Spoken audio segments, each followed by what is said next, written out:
All right, so here's part two. What I didn't tell you was the hardest bolt to get to in the back, you need a 1/4 inch ratchet. Mine is a flex head ratchet with a short 10, as short as you can get because there's not much room back there. And you'll have to slowly work it out and it will come out eventually. After that, you will have to have a scanner, either a scanner that can relearn the position of the throttle.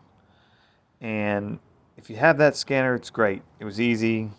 I'm not going to show you here how to do it, but I have a launch and it worked fine. If you have a basic scanner, it won't do it. But you can go to the internet and find there are reset procedures that you can do without a scanner.